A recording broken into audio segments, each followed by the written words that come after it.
Donc, bonjour à tous. On vous accueille et merci beaucoup d'être là avec nous autour de cette session partenaire pour la Haute Autorité de Santé avec la Société française de santé publique.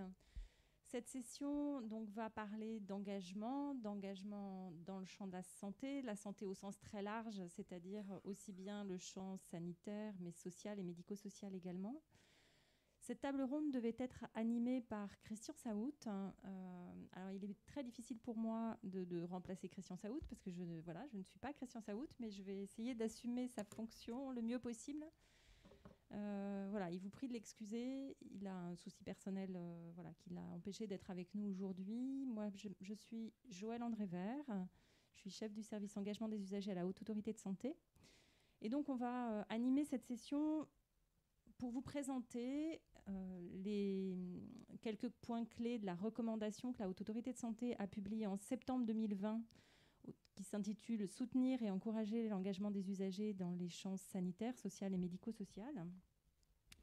Cette recommandation, elle a pris naissance au sein de la Haute Autorité de Santé dans le cadre de son projet stratégique pour 2019-2024, dont l'axe 2 est de faire de l'engagement des usagers une priorité.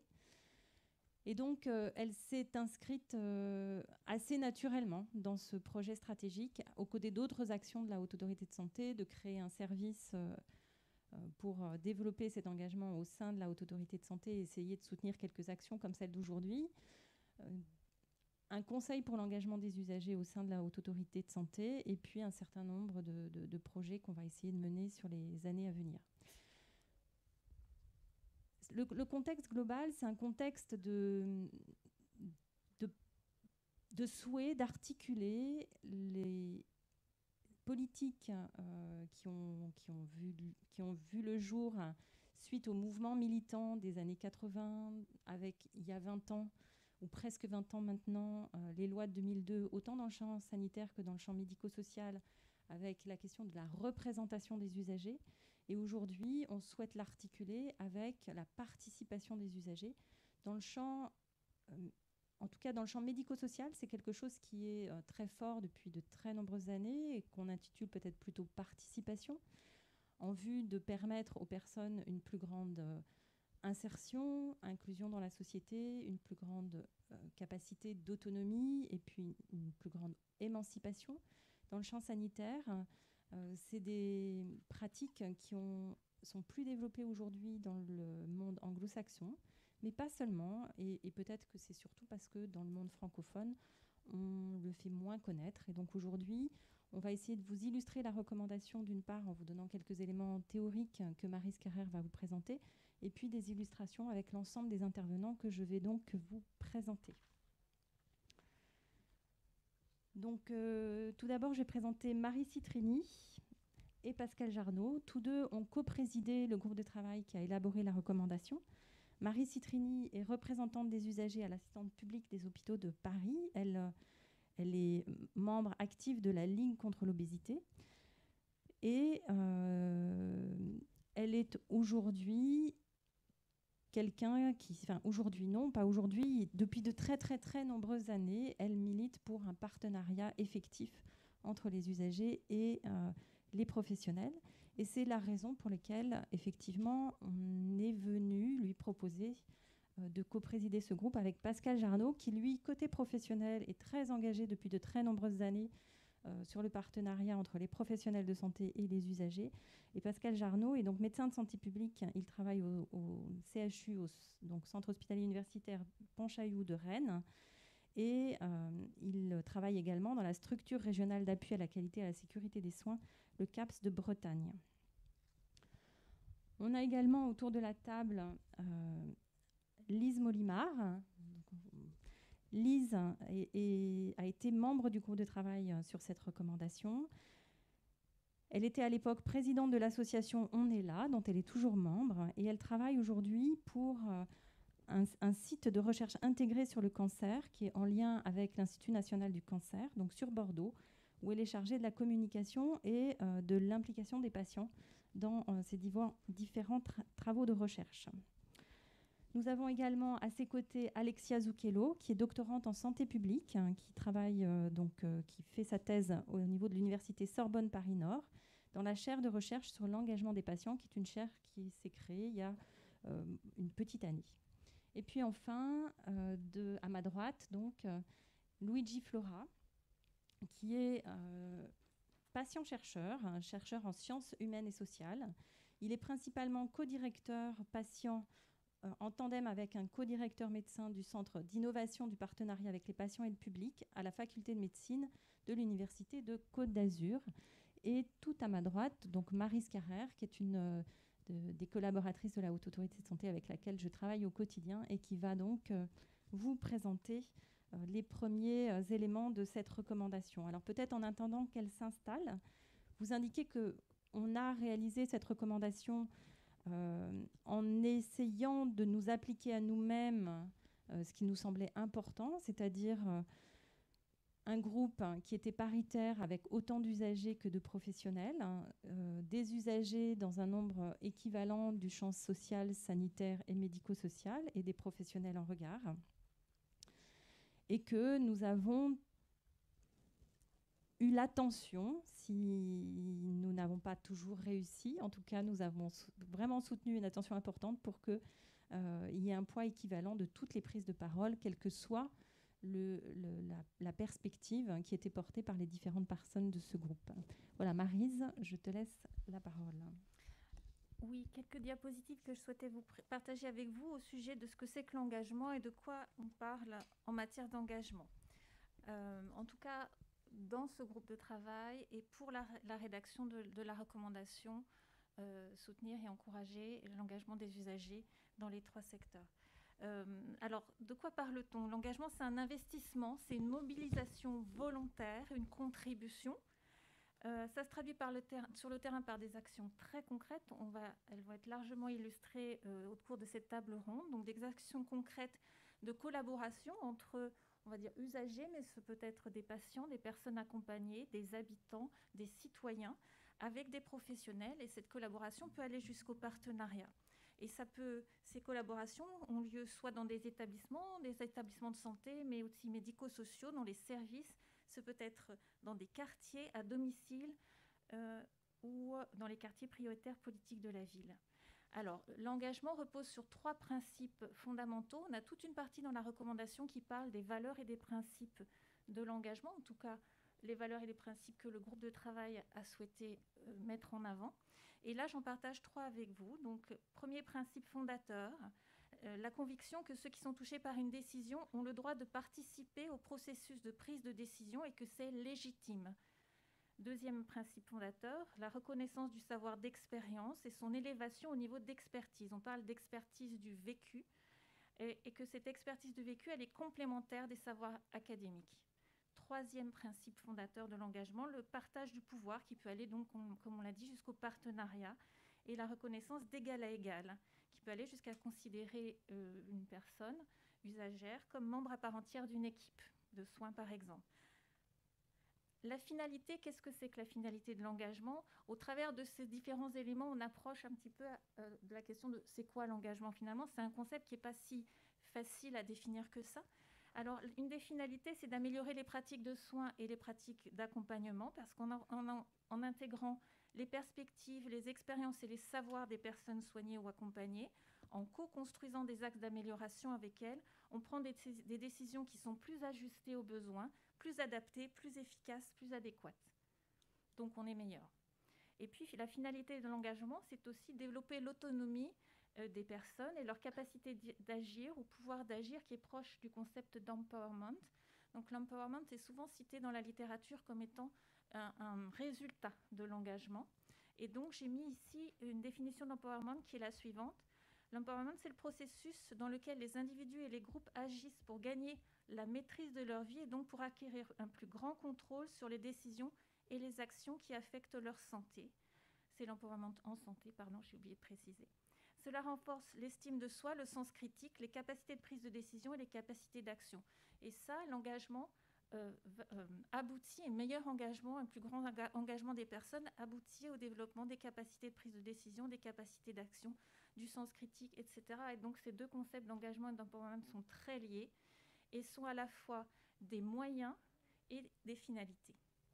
Concrètement, qu'est-ce que c'est que l'engagement ? Du côté des personnes, c'est s'investir, par exemple, dans l'élaboration de son projet de vie, son projet d'insertion, son projet de soins.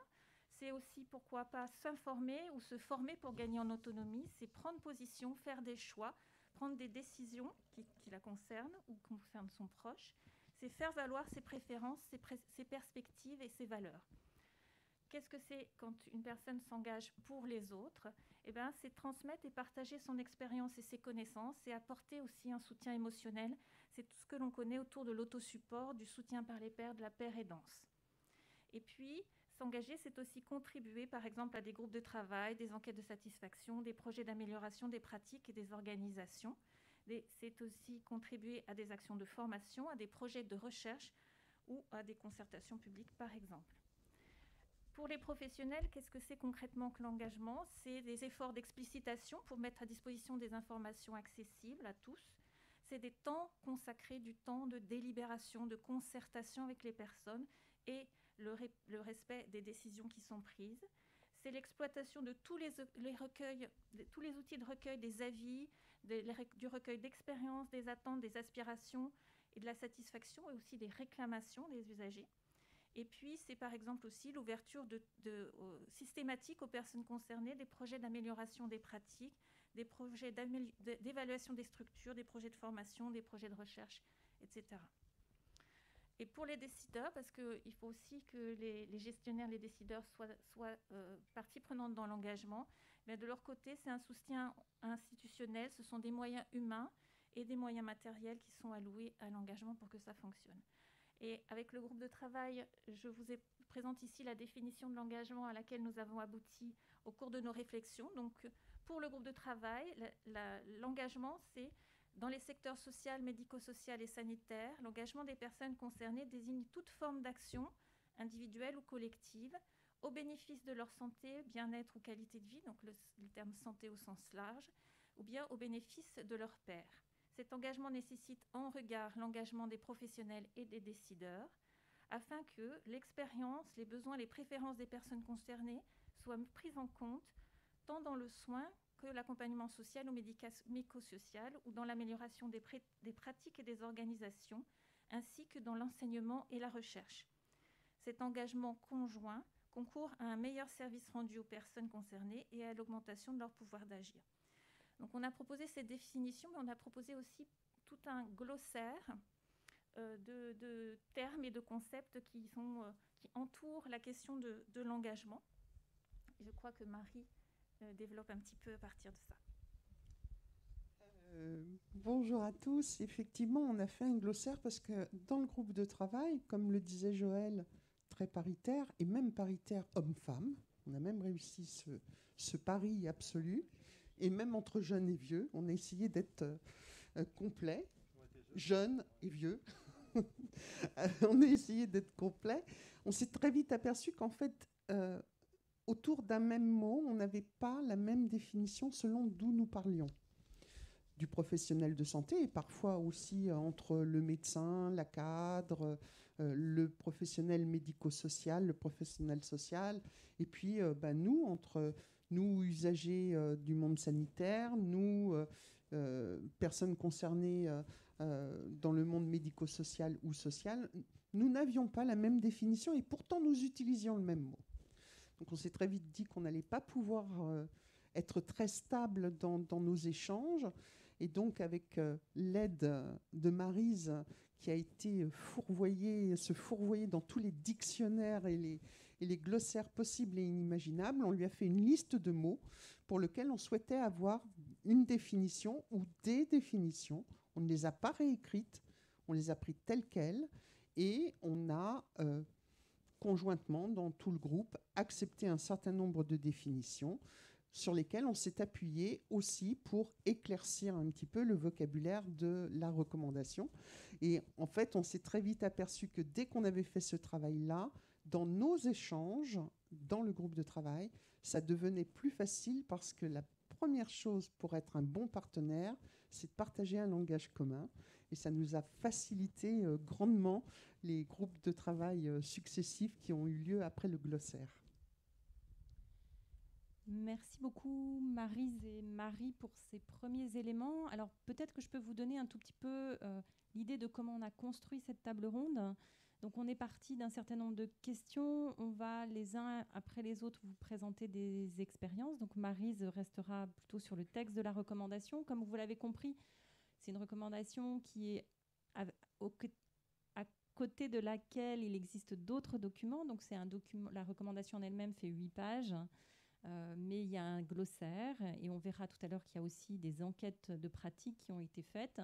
Et puis, il y a tout un argumentaire scientifique qui a essayé de regarder l'analyse de la littérature francophone et anglophone autour de ces questions-là. Donc, en fonction de ce que vous avez envie d'aller piocher, l'ensemble de ces documents sont sur le site.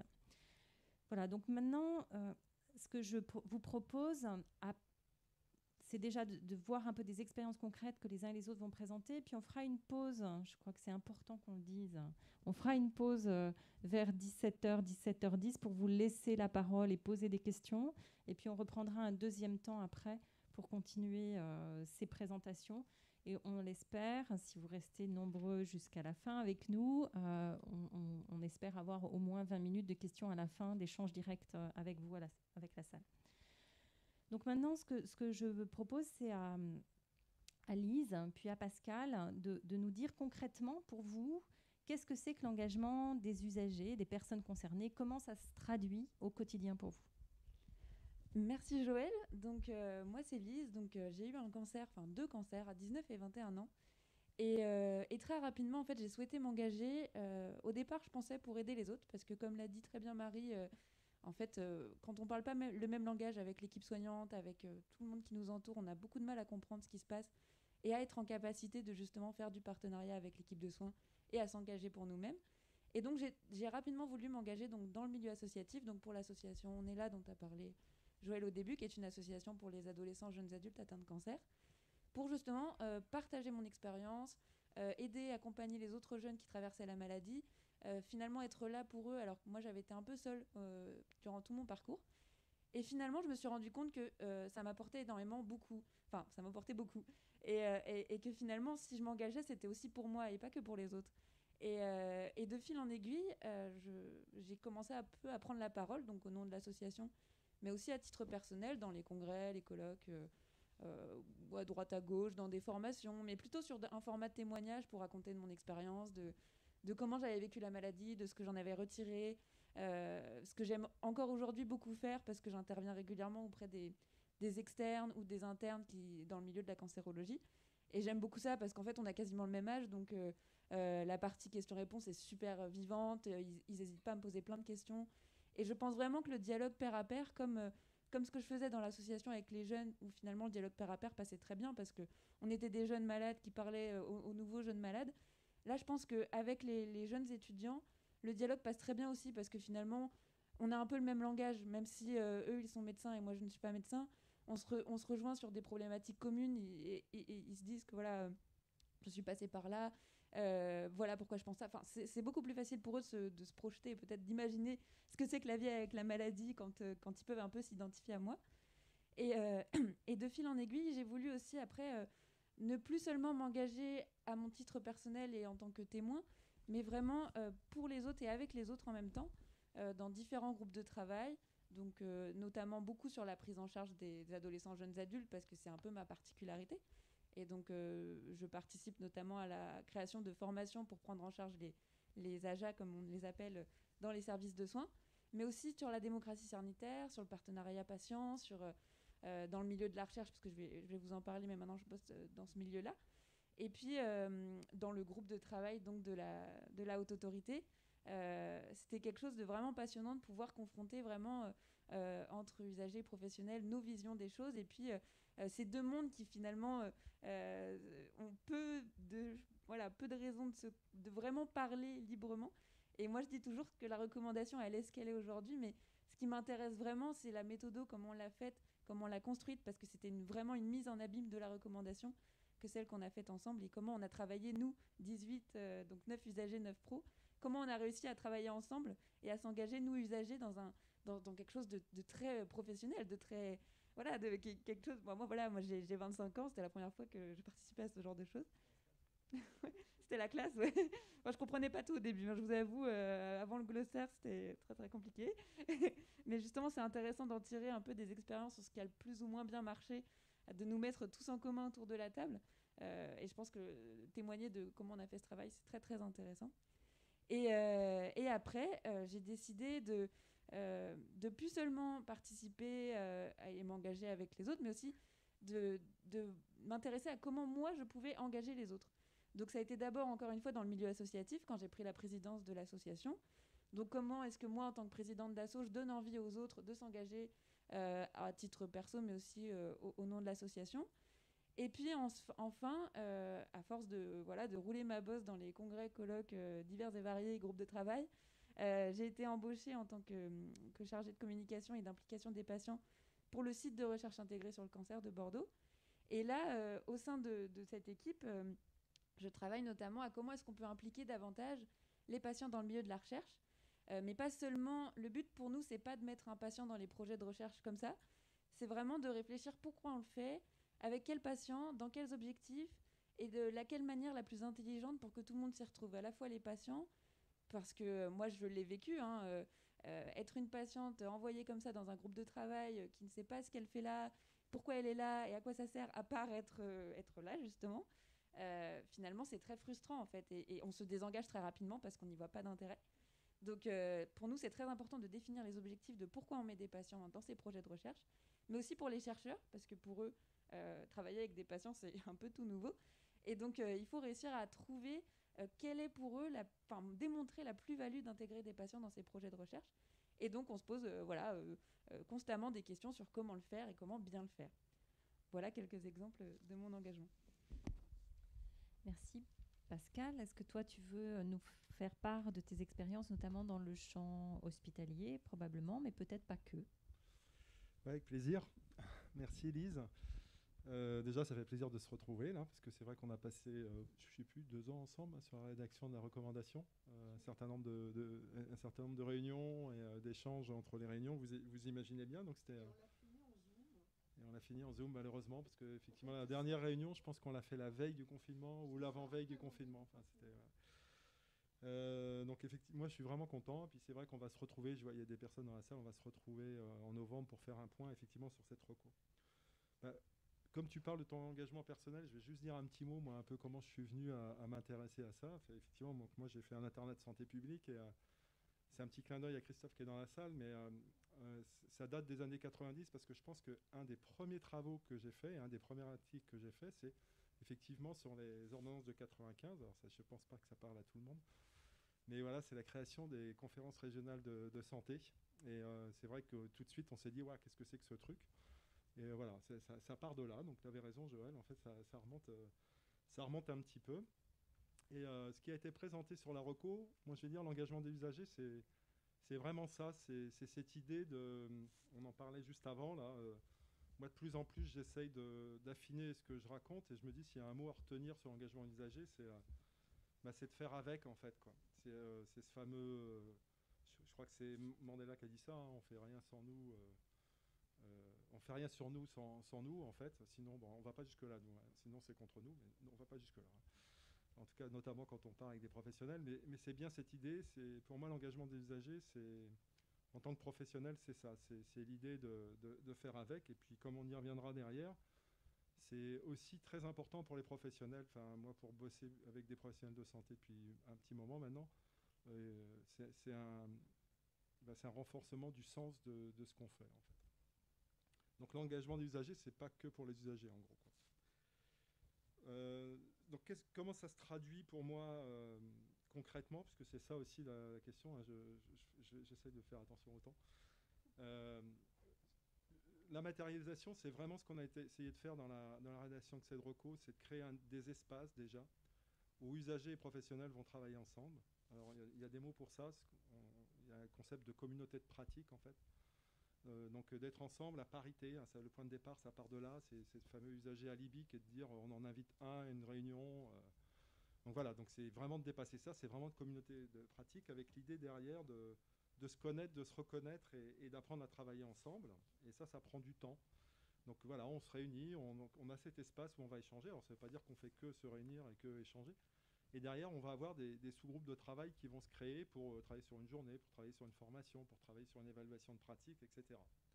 Donc pour moi, ça c'est très important. Il faut que ça soit c'est un processus continu dans le champ sanitaire. Moi, c'est un modèle que j'applique sur plein de champs, dans le cadre de la formation, dans le cadre de l'hôpital où je travaille, dans le cadre de la structure régionale dans laquelle je travaille.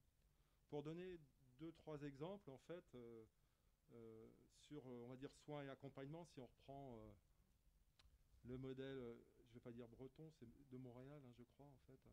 Vous savez bien, soins, accompagnement, analyse des pratiques, organisation, gouvernance, formation, recherche.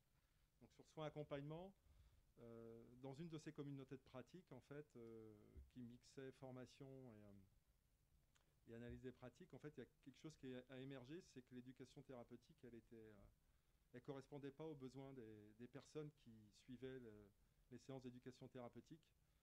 Elle se passait à l'hôpital, sur des horaires pas terribles pour les gens qui bossaient, et très spécialisés sur telle ou telle pathologie. Donc du coup, derrière, il y a un groupe de travail usagers professionnels qui s'est monté, et qui a donné émergence à un programme d'éducation thérapeutique assez, je pense, innovant, puisqu'il se passe en dehors de l'hôpital. Il est porté, il est financé par l'Agence régionale de santé, mais il est porté par un collectif d'associations qui s'appelle la Maison associative de la santé à Rennes. C'est une des 2 maisons associatives, je crois, de la santé qui existent en France. Donc ça a lieu dans ces locaux-là. C'est créé par, c'est coporté par des usagers et des professionnels.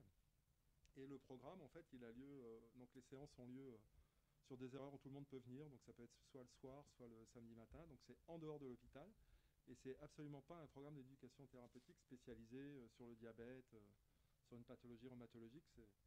Le titre, c'est Mieux vivre avec sa maladie chronique. Donc on est à la 3e année de ce programme, et voilà, on a à chaque fois entre 10 et 12 en fait, personnes qui suivent ce programme sur 6 mois. Et avec, sur 10 ou 12 personnes, on est à 10 ou 12 maladies chroniques différentes. Donc on a effectivement ces espaces, donc comment mieux bouger, comment mieux s'alimenter. Enfin, après, on est sur des choses assez classiques. Donc c'est un premier élément. Et toutes les séances sont co-animées, en fait, un usager professionnel là aussi. Elles sont co-débriefées, elles sont tout ce que vous voulez. Hein, donc on est très coco, nous, en fait. Hein. Donc on est très dans la co-construction. Le deuxième exemple que je pourrais donner, je vais donner un exemple qui peut-être plus spécialisé là, sur l'analyse des pratiques et des organisations. Alors par exemple, on fait pas mal d'analyses de pratiques comme ça en co-animation ou co-construction. On a commencé avec les patients traceurs. On commence à imaginer qu'on va travailler sur des événements indésirables, des dysfonctionnements aussi ensemble. Et l'exemple que je voudrais vous partager, je choisis cet exemple parce que c'est normalement assez spécialisé et on a vraiment monté un projet co-construit et là aussi co-porté. C'est l'évaluation de la pertinence de l'orientation en soins de suite et réadaptation après une prise en soins en médecine interne. Donc, vous voyez, ça peut paraître évaluation de la pertinence, quelque chose d'assez lourd. Et donc là, on en est au stade où on est en train d'analyser les résultats. Donc ce qu'on a fait, alors là aussi, on a fait un volet patient à côté de l'évaluation assez classique pertinence par des professionnels, donc par exemple de réadaptation, de soins de suite et de médecine interne, qui vont a posteriori regarder des dossiers et puis dire bah oui, c'était pertinent, pas pertinent. En parallèle, en fait, ça s'est fait sur une trentaine de patients, sur 12 patients, en fait, les mêmes dossiers ont été analysés en fait par des usagers.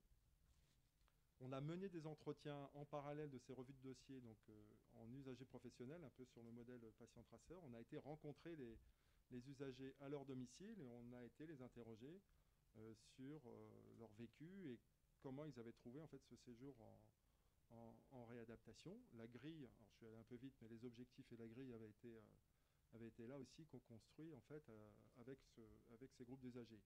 Tous les entretiens ont été là aussi co-réalisés usagers professionnels et l'analyse a été faite en usagers professionnels.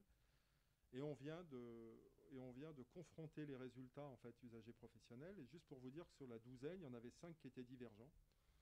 Donc il y avait 3 dossiers qui avaient été évalués non pertinents par les professionnels et qui ont été évalués pertinents par les usagers, et 2 inversement. Donc on en est à ce stade à l'analyse. Donc vous voyez, on est parti vraiment d'un point de départ, de se dire c'est l'évaluation de la pertinence de l'orientation SSR, et on arrive à un matériau en fait qui va nous permettre de travailler et de se dire de faire bouger les lignes, parce que maintenant la prochaine session ça va être ça, c'est de faire confronter ces résultats professionnels avec ces résultats usagers, et puis de voir derrière par rapport aux recommandations qu'on pourra faire à partir de notre établissement et puis des établissements autour en fait, qu'est-ce que ça veut dire qu'une orientation pertinente. On s'est dit j'en ferai peut-être 3, mais ça va peut-être être un peu long là, je crois. Tu peux encore la prochaine fois. Encore un. Ah, encore un si tu veux, oui. Donc le dernier exemple que je vais vous donner en fait, puisqu'on parlera de formation après, donc je vais peut-être pas donner d'exemple autour de la formation. C'est encore une autre méthode. Hein, vous voyez, pour vous dire que le principal, le point le plus important, c'est d'aller chercher l'expérience des usagers en fait. Donc là, la méthode, donc vous voyez, la première fois, on a monté des ateliers comme ça d'éducation thérapeutique. Là, c'était une évaluation de pratique. Et là, on a monté une mini-communauté usagers professionnels. Et derrière, on a organisé des entretiens groupés, donc qu'on appelle des focus group, animés là aussi par usagers professionnels, pour réfléchir à comment est-ce qu'on allait organiser un nouveau service de chirurgie ambulatoire. Donc bien évidemment, on n'est pas arrivé comme ça sans préparation, hein, parce que je pense qu'un des éléments les plus importants quand on travaille en usager professionnel, notamment quand on débute, c'est vraiment de développer un rapport de confiance. Donc il faut du temps. Moi, j'ai pas d'exemple où justement dans ces groupes usagers professionnels où au début, les professionnels regardent un peu l'usager un peu comme ça, quoi, se dire qu'est-ce qu'il vient de faire là en fait. Et puis en fait, au bout deux réunions, en fait, c'est super, tout le monde a bien compris comment ça fonctionnait. Et donc là, sur les focus group, ça s'est passé de la même façon. Donc il y a eu des réunions de préparation pour bien expliquer pourquoi ces focus group étaient co-animés, pourquoi les focus group comprenaient des professionnels et des usagers. Et donc dans ce centre hospitalier, donc, qui est dans les Côtes d'Armor, donc qui est un département de Bretagne. Donc là, ça fait les focus group ont eu lieu, l'analyse est là aussi en cours, et l'analyse se fait avec l'équipe de direction, les usagers et les référents du pôle concernant la chirurgie ambulatoire. Et donc il va y avoir une réorganisation de ce service en fonction des résultats qui auront pu être donnés. Donc voilà un troisième élément autour de l'analyse des pratiques et des organisations, Joël, mais le maître mot c'est ça. Je termine juste en disant ça, c'est cette dynamique usager qui est le plus usager professionnel qui pour moi est le plus important en fait. L'engagement d'usager, ça concerne bien les deux, ça concerne les usagers et les professionnels en fait. Merci beaucoup à Lise et Pascal. Je vais essayer de voilà. Ce qu'on vous propose maintenant après ce premier tour de qu'est-ce que c'est que l'engagement et quelle forme ça peut prendre dans nos pratiques de professionnels et dans nos vécus avec une maladie ou avec une difficulté sociale côté usager. On vous propose maintenant de voir que dans tout ce foisonnement en fait de co-construction ou d'élaboration conjointe, comment on peut s'y retrouver. Et là, Maryse va vous faire part de l'état de réflexion au sein du groupe de travail où on a essayé de se mettre d'accord sur ce qui faisait sens pour essayer de s'y retrouver. Voilà. Maryse, à toi. Voilà, donc un cadre d'analyse des pratiques qui est sous la forme de repères très simples pour faciliter la description, l'analyse, la comparaison de toutes ces actions d'engagement que l'on pouvait lire dans la littérature ou observer sur le terrain. Alors ces repères donc définis par le groupe sont au nombre de 6, vous les avez là à l'écran. Premier repère, il n'y a pas d'ordre en fait. Le premier repère, c'est le degré d'intensité de l'engagement ou de la participation. Vous avez il existe plusieurs échelles d'intensité de l'engagement. Vous en avez un exemple ici qui part de la communication jusqu'à la co-construction en passant par la consultation ou la concertation. Et depuis la communication jusqu'à la co-construction, le degré d'engagement est plus fort et le partenariat est plus intense. Deuxième repère, c'est l'effet attendu. Est-ce que les effets attendus sont plutôt à l'échelle de l'individu ou à l'échelle de la collectivité? Troisième repère, où se situe l'action? Est-ce qu'elle est dans le champ sanitaire, social ou médico-social? Quatrième repère, quel est le public concerné? Soit atteint d'une pathologie, soit en situation de handicap, des mamans, peu importe, des habitants d'un quartier.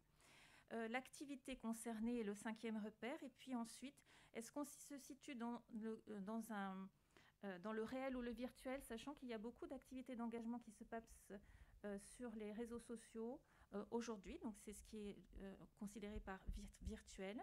Et puis également, est-ce que l'activité d'engagement se situe à un niveau micro, méso ou macro? On voit beaucoup ça dans la littérature sur l'engagement. Donc le niveau micro, c'est le niveau d'interaction directe entre l'usager, la personne, le patient, la personne accompagnée avec le professionnel ou une équipe. Et puis le niveau méso, le niveau intermédiaire, c'est plutôt les actions qui se situent au niveau d'un service ou d'un établissement. La recommandation dont on parle aujourd'hui n'a pas été jusqu'au niveau macro, qui est un niveau plus au niveau d'une région ou même à l'échelle du pays. Dans la recommandation, nous avons, donc comme Joël l'a dit, il y a un texte de recommandation et puis un argumentaire qui accompagne cette recommandation. Et dans l'argumentaire, on a proposé deux façon de catégoriser les actions d'engagement que je vous présente succinctement sous la forme de deux tableaux. Vous les retrouverez donc dans l'argumentaire. Un premier tableau qui classifie donc les différentes modalités d'engagement en fonction des registres dans lesquels ils se situent. Cette catégorie de registres a été prise dans la littérature. Vous avez l'expression individuelle à finalité individuelle, il y a l'expression individuelle à finalité collective, quand on répond à un questionnaire par exemple. Il y a tout ce qui concerne la démocratie représentative, donc la participation au conseil de vie sociale, au comité des usagers. Il y a le registre du pouvoir d'initiative, tout ce qui est groupes qui sont montés, des groupes de travail, des groupes de réflexion qui sont montés à l'initiative des usagers eux-mêmes. Il y a tout ce qui relève de la pair-aidance, l'accompagnement par les pairs, tout ce qui relève d'actions éducatives comme la formation ou l'éducation thérapeutique, et puis tout ce qui relève de la production de connaissances plutôt autour de la recherche collaborative. Donc vous trouvez dans notre argumentaire ce tableau qui est rempli. Là, je vous montre juste ça parce que sur une diapo, ce n'était pas possible de vous montrer le tableau en entier. Et donc vous avez toutes les catégories d'acteurs qui sont concernés, les objectifs et les bénéfices, à la fois pour les structures et pour les personnes présentées. Donc premier tableau de catégorisation, ça nous a semblé utile pour arriver à se repérer dans ce foisonnement de modalités d'action en engagement. Deuxième cadre d'analyse qu'on propose, deuxième tableau de catégorisation, en fonction du niveau d'engagement. On en a parlé comme étant le premier repère tout à l'heure, quel est le degré d'intensité d'engagement, mais là vous le retrouvez de l'information jusqu'au leadership des personnes, en passant par la consultation, la collaboration, le partenariat. Et donc on a décliné un certain nombre d'exemples de modalités d'engagement qui sont en fonction de ce degré d'engagement d'une part, mais aussi s'ils sont effectués, s'ils se développent à un niveau micro, donc encore une fois, niveau micro c'est en interindividuel, ou au niveau méso, au niveau d'un établissement par exemple. Et donc là vous avez dans ce tableau différents exemples de modalités d'engagement qui sont en fonction du degré d'intensité d'une part et s'ils se situent au niveau micro ou méso. Je ne rentre pas dans les détails, vous avez tous ces éléments dans l'argumentaire. Donc ce sont pour nous différentes façons de vous aider peut-être, j'espère, à vous repérer dans ce foisonnement d'activités. Alors, on s'est en effet interrogé sur ces catégorisations parce qu'on avait dès le départ souhaité que ce travail s'appuie aussi sur des pratiques de ce qu'il se faisait en France. On savait qu'on trouverait plus de littérature dans la littérature anglo-saxonne, de pratiques d'engagement dans les pays anglo-saxons que de littérature francophone. même si au Québec, il y avait là effectivement plus d'articles que ce qu'on pouvait trouver en France. Et donc, il nous semblait très, très important de faire une enquête de pratique, d'essayer de recueillir des pratiques dans lesquelles usagers et professionnels pouvaient travailler ensemble. Il se trouve que cette enquête de pratique, elle a bien fonctionné. Et je vais donc laisser Marie vous présenter un petit peu ce qu'on a fait, comment on a construit la réflexion pour monter cette enquête, hein, et puis ensuite comment on a analysé les résultats. Marie.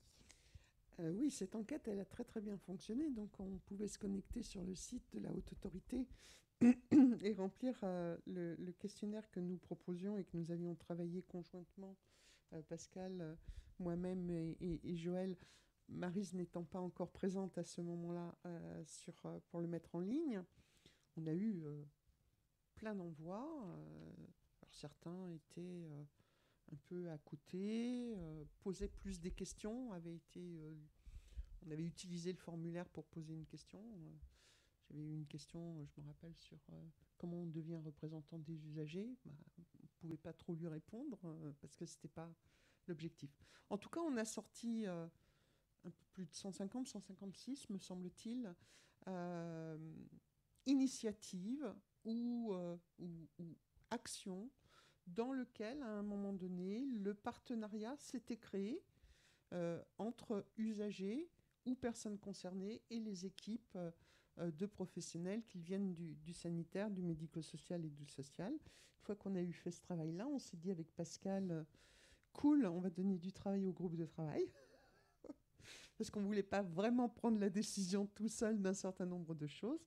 Et donc, on leur a proposé aussi de retravailler sur une forme de classification et d'intérêt à questionner et à aller un peu plus loin. Et on a extrait de ce champ magnifique qu'on avait de 156 belles roses, 6 roses premières, pour essayer de couvrir l'intégralité des champs.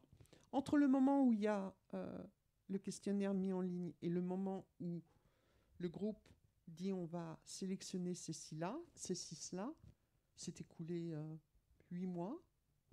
Et on réinterroge, le groupe nous dit reposer un certain nombre de questions. Et là, on s'aperçoit de 2 choses. On s'aperçoit que parfois, c'est très personne dépendant, et donc ce qui nous a été présenté il y a 8 mois n'existe plus en tant que tel, parce que les acteurs ne sont plus là, qu'ils soient usagers ou professionnels.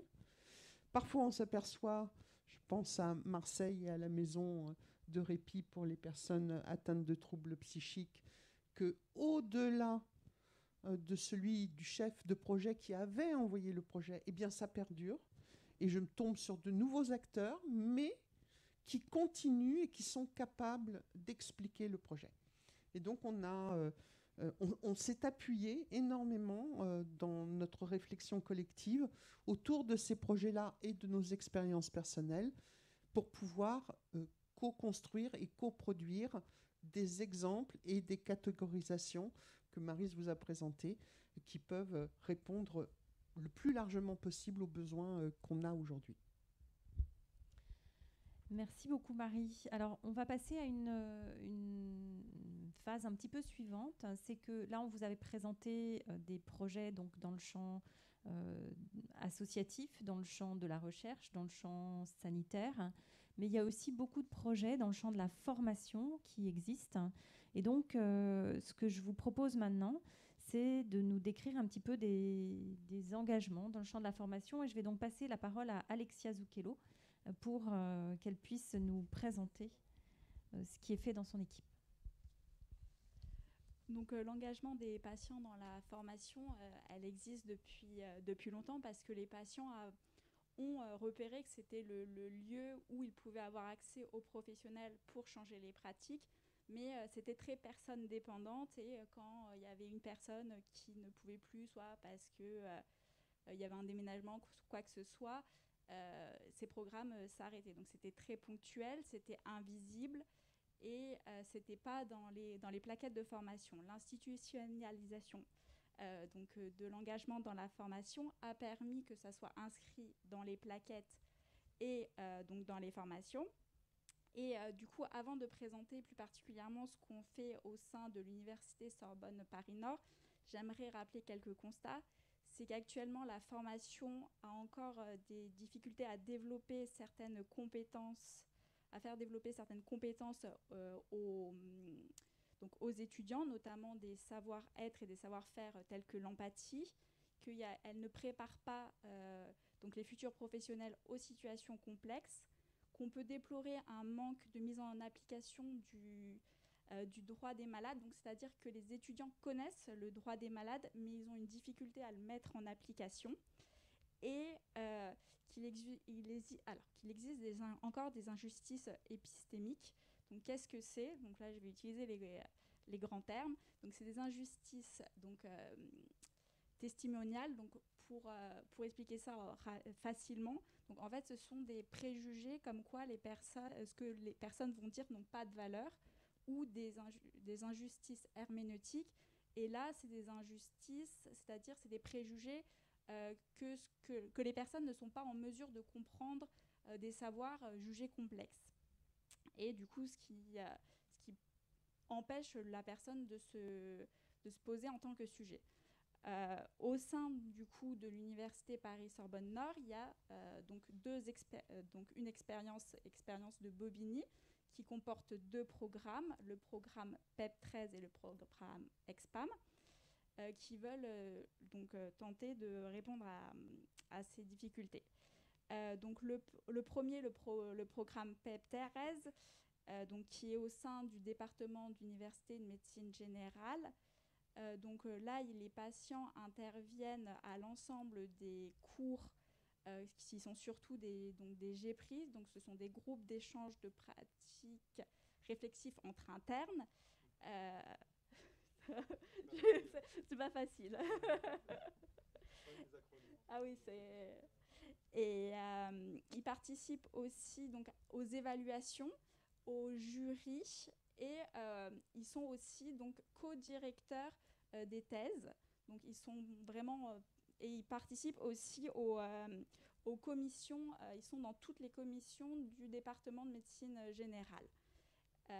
Ils ont un statut, celui de conférencier invité ou celui d'enseignant vacataire, en fonction du statut qui leur convient le mieux. Ils ont une rémunération. Et donc, pour résumer, ce sont des enseignants et des collègues comme les autres. L'autre projet, c'est le projet EXPAM. Le projet EXPAM, lui, c'est un projet qui est inter-faculté et interprofessionnel. Donc, il y a des... Alors, je vais essayer d'oublier personne, mais il y a des ostéopathes, il y a des kinés, pharmaciens, infirmiers, médecins généralistes, professionnels de la rééducation adaptée et sages-femmes. Merci, merci Muriel. Qui se réunissent donc en autonomie autour d'un patient mentor, et qui, à partir de l'expérience de soins du patient mentor, qui est complexe, et à partir de leur propre expérience, vont réfléchir collectivement à leur rôle en tant que professionnels de santé, mais aussi à leur rôle dans une équipe et aux besoins du patient. Merci beaucoup Alexia pour ce temps. Voilà, et je pense qu'on peut passer la parole à d'autres personnes sur leurs expériences, et notamment à Marie, qui est patiente enseignante. Et ouais, enseignante de la perspective patient aussi. Moi, j'ai intégré cette équipe du département de médecine générale de Paris 13 maintenant, au tout début, en décembre 2016, avec, pour vous donner une idée, premier GPRI février 2017. Mais moi aussi, je suis patiente. Je vois pas ce que vous allez m'apporter. Et puis, septembre 2021. Ah non, mais là, le GPRI, il n'y a pas d'enseignant de la perspective patient. Il faut nous en trouver un où on décale le GPRI de la part des internes. Avec une vraie collaboration, coécriture du document pédagogique, des recherches, des objectifs qu'on a à atteindre avec les médecins généralistes qui sont enseignants au DEMG, au département universitaire, nous, et puis des temps de rencontres collectives, communs. Il y en a un d'ailleurs ce soir à l'université, et où vraiment il n'y a pas de césure de la parole, et les médecins généralistes, quand ils parlent de nous aux étudiants, ils disent « mon collègue ». Et puis inversement, nous on a aussi des temps en tant qu'enseignants patients, du côté patient, des temps entre nous pour créer des petites vignettes, pour créer aussi des outils ressources, pour que lors d'un GPRI, quand on a vu quelque chose qui nous a interpellés, pour lequel on a fait des recherches, qu'on puisse avoir une ressource commune, communautaire presque, de partage de ces ressources. Et donc on met des éléments comme ça. Je m'éclate, j'apprends plein de choses, et je découvre que c'est pas si simple que ça pour nous patients d'entendre certaines fois la façon de s'exprimer et de ne pas le recevoir comme une violence, et être en capacité de prendre de la distance pour pouvoir être pédagogique. Ça s'apprend, c'est pas inné. Et c'est pas inné non plus pour les médecins. C'est pas parce qu'on est médecin qu'on est bon pédagogue. Ça, je l'ai appris. Oui. Non, moi je trouve que ce que tu dis est vachement important. C'est le fait, une fois qu'on a commencé à en faire, ce que tu disais sur les GPRI, revenir en arrière, c'est plus possible en fait. Nous, on a fait venir l'équipe de Marie et d'Alexia à Rennes, et depuis, on a tout recopié ce qu'ils faisaient en fait. Et effectivement, ça marche énormément. Et effectivement, quand il manque la personne qui apporte la perspective patient, la question se pose effectivement de maintenir, je confirme ce que tu disais. En parallèle de ça, je ne vais pas être long, c'est vraiment dire, on voit qu'il y a tout un tas de formations qui se développent. Donc nous, par exemple, sur la Bretagne, on développe au niveau de chaque territoire de santé, encore une fois, sur une journée, des formations en partenariat, et les professionnels et les usagers doivent venir en binôme, avec l'idée derrière de construire un projet ensemble, et on les revoit un an après. On est en train de monter, la première session aura lieu en janvier, un DU sur le partenariat en santé. Là aussi, il est fortement recommandé en fait, de s'inscrire en binôme. Donc l'inscription, c'est jusqu'en novembre. Donc s'il y a certains d'entre vous qui veulent s'inscrire, en fait, les enseignements se passeront entre Rennes et Brest. Et puis peut-être, juste dernier exemple pour vous dire comment on essaye d'aller un peu plus loin, et notamment sur les savoirs dont tu parlais tout à l'heure, Alexia, sur tout ce qui est savoir-être, notamment l'empathie, la gestion des émotions. On développe beaucoup de formations en simulation en santé, donc avec des mises en situation. Et là aussi, on essaye de co-construire et de co-animer. C'est-à-dire que comme vous le faites sur les GPRI, en fait, on va co-débriefer ensemble, et ça apporte vraiment quelque chose de très puissant. Alors c'est sur la communication thérapeutique, c'est sur la posture éducative, c'est sur l'analyse pharmaceutique, voilà, sur l'annonce d'une mauvaise nouvelle ou sur l'annonce d'un dommage, et tout un tas d'éléments, de situations plutôt, où le professionnel peut se sentir en difficulté, même si aucun des professionnels que je connais a décidé de mal prendre en soin les patients. Ces situations qui sont difficiles peuvent l'amener à pas forcément avoir des attitudes conformes, et c'est ça qu'on travaille, et ça marche très très bien, le fait de le faire en co-animation. Alors je vais même rajouter un petit truc pour te montrer qu'on a été plus vite. C'est que nous, on co-écrit les scénarios. Mais nous aussi on les co-écrit, j'avais oublié de le dire. Je pense qu'on a fait avant vous. En fait, tout a à peu près été dit. Juste un complément sur l'analyse historique. En fait, la grande force de ce qui se passe à l'heure actuelle, c'est que c'est soutenu en fait par les facultés de médecine, alors qu'avant c'était personne dépendante, mais c'était surtout que c'était une animation dans un cursus, alors que là on peut organiser aujourd'hui en fait une continuité sur un cursus. C'est juste dire que ça se passe pas qu'en médecine générale, ça se passe bien avant. Il y a beaucoup de facultés de médecine qui utilisent ça. Et puis, par exemple, je reprends juste par rapport à l'importance du glossaire qui a été élaboré par la Haute Autorité de Santé. C'est que, par exemple, si vous demandez à un patient de rentrer dans les études de médecine et vous dites on fait de la simulation, étymologiquement, ça veut dire feindre. Alors, si on demande à un patient, on va changer. Peut-être que ça sera mise en situation et un autre terme. Et voilà, quoi. L'importance de co-construire. Et effectivement, aujourd'hui, ça se généralise. Ce dont on a besoin, l'enjeu, c'est vraiment d'avoir des décideurs ou des équipes pédagogiques dans les facultés, mais c'est pareil dans les établissements de santé, dans les réseaux, qui soient en fait des protecteurs, qui fassent du leadership de protection, qui protègent ces nouvelles initiatives. Et je rejoins Pascal, moi ça fait 10 ans, plus de 10 ans que je travaille vraiment sur la notion de partenariat, d'abord à Montréal, aujourd'hui à Nice, et puis avec le Centre national de ressources et résilience.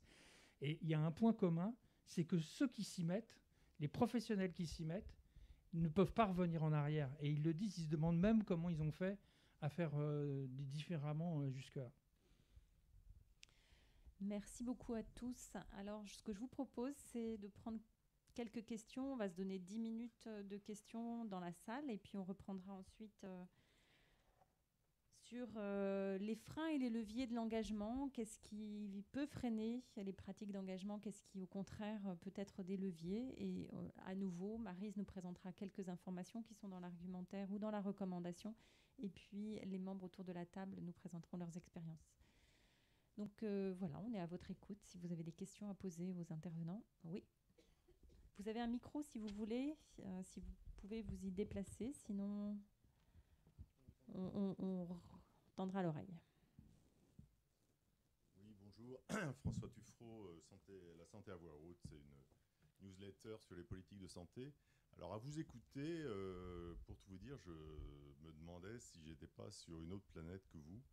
C'est-à-dire, j'essaie de suivre effectivement, notamment dans le cadre éditorial de notre newsletter, ces questions, mais elles me semblent marginales, c'est-à-dire elles semblent relever de pratiques très minoritaires et ne pas se diffuser à une plus grande échelle. En tout cas, c'est mon ressenti, je me trompe peut-être, sans doute, tant mieux, mais voilà, c'était mon sentiment. Donc j'aimerais avoir votre réaction. Et une deuxième question, c'est, ça fait longtemps qu'il y a des personnes qui s'engagent, notamment dans la vie sociale des hôpitaux ou des maisons de retraite, où il y a parfois conflit. L'intervention de personnes extérieures, voilà, pour apporter un réconfort à des enfants, en pédiatrie, etc. Tout ça, c'est connu. Est-ce que vous avez, dans le cadre de votre groupe de travail de la HAS, réfléchi à ces questions-là? Est-ce que vous les avez documentées? Est-ce que vous avez analysé ce qui fait conflit? Je ne veux pas dire un mode d'emploi, mais comment on peut dépasser ces contradictions entre ceux qui, parfois, interviennent de l'extérieur et les conflits qu'ils peuvent avoir avec les soignants?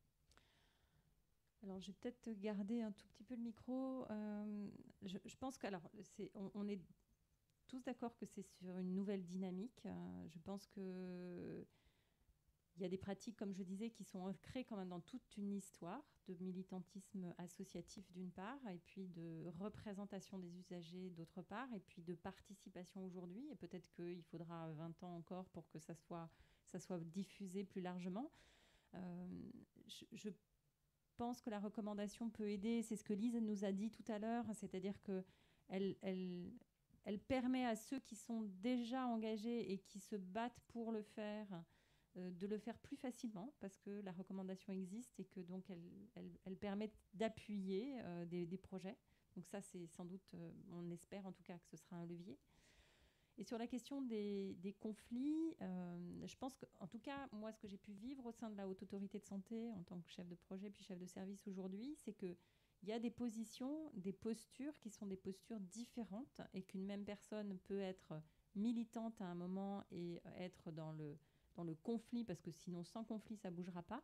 Et puis, il y a des moments où cette personne-là, elle est plutôt dans une dynamique de participation, de collaboration, de co-construction, et qu'on n'est plus du tout dans la même posture, mais qu'il faut réussir dans une construction d'état d'esprit de travail, de passer d'une casquette militante dans l'opposition, voilà, pour que des choses se disent haut et fort et éventuellement avec colère, à des postures de travail et d'élaboration pour aboutir à un résultat commun. Et ça effectivement, ça se travaille de part et d'autre. Ne pas craindre, quand on est professionnel, de ce conflit, savoir qu'il peut exister et que s'il existe, il va falloir faire en sorte que chacun se mette dans une autre dynamique que celle qui est peut-être la dynamique la plus fréquente dans la position de la personne. Voilà. Et ça, je pense que c'est quelque chose qui est En tout cas, je l'ai vécu dans de très nombreux groupes de travail et on arrive à le dépasser, mais il faut simplement accepter que ce soit des temps et des positions, des postures qui soient un peu différentes. Voilà. Ouais, moi je vous remercie parce que c'est dans le champ où on est, là, de ce qu'on est en train de discuter, moi je trouve que c'est une question qu'on se pose tout le temps. Est-ce qu'on avance ou est-ce qu'on n'avance pas en fait et c'est là que c'est intéressant d'être là depuis un moment puis de regarder derrière tout ce qui a été fait. En fait, donc moi je travaille à Rennes et il se trouve que ce matin j'avais la HS est dans mon établissement pour 4 jours pour la visite de certification et ce matin il y avait une réunion sur la démarche engagement des usagers dans l'établissement. Et bon, d'abord, c'était très très bien. Donc, c'est vrai que la Haute Autorité de Santé, là, je trouve, commence à développer des outils qui parlent en fait aux gens qui soignent en fait. Et il y a eu une prise de parole d'une patiente partenaire en fait qui s'est engagée dans l'établissement depuis 2017 et donc je la rapportais tout à l'heure parce que je suis arrivé vraiment il y a pas longtemps. Et elle disait, c'est incroyable comment en 4 ans ça a bougé. Et c'est aussi ce qu'on se disait avec Marie, c'est aussi ce qu'on se disait avec Luigi sur la formation. On a l'impression que c'est effectivement une politique des petits pas, mais je pense qu'il n'y a plus une faculté de médecine en France où on ne se pose pas la question de maintenant comment je vais intégrer des usagers dans la formation. Alors évidemment, il va falloir du temps pour que ça se répercute sur les pratiques. Mais voilà, cet exemple sur la formation, on le retrouve à tous les niveaux. Je pense que la question maintenant, c'est comment la gouvernance nous protège, comment est-ce qu'on crée des environnements qui permettent de développer ça. Et puis comment on accompagne, on devait en parler après, mais on en reparlera tout à l'heure, c'est pas grave. Comment est-ce qu'on va accompagner les professionnels effectivement à travailler autrement et à prendre en compte des compétences qui ne sont pas forcément valorisées actuellement et qui sont tout aussi importantes en fait après dans la pratique. Enfin, je ne sais pas si c'est à peu près clair ce que je dis. Et sur le deuxième aspect de votre question, donc voilà, sur le premier pas, je suis d'accord avec vous, on avance, on est encore des militants, mais on avance petit à petit et on arrive à avoir quelques résultats. Et sur ce que vous disiez sur les conflits, moi je pense que tout part de la co-construction, en fait, tout part de... Est-ce qu'on a préparé les personnes? Ce que vous décrivez là sur votre exemple en pédiatrie, ça a été très bien décrit en psychiatrie aussi avec la pérédance en fait. Il y a des services où ça s'est très bien passé, des services où ça s'est pas très bien passé. Et quand on analyse, on s'aperçoit où ça s'est bien passé, c'est effectivement que ce projet, il a d'abord été bien positionné et d'autres où ça a été moins bien positionné. Là, juste un exemple, puis je passe peut-être à d'autres personnes. D'accord. Je viens de faire une formation sur la bientraitance. Il y a une semaine, on m'a demandé de venir faire une formation sur la bientraitance. Donc, comme d'habitude, je fais un tour de table. Il y avait la moitié des personnes qui venaient, donc des professionnels. Donc, je co-animais avec un usager, etc., comme d'habitude, co-construit, co-animé. La moitié des professionnels, en fait, ne savaient pas pourquoi ils venaient et ne comprenaient pas pourquoi ils venaient à une formation sur la bientraitance. Donc, c'est sûr que ça ne s'est pas forcément super bien passé au départ, quoi. Voilà, c'était un peu pour illustrer ce que vous disiez, et que si on balance des usagers comme ça dans un service sans vraiment préparer les personnes, ça peut être compliqué.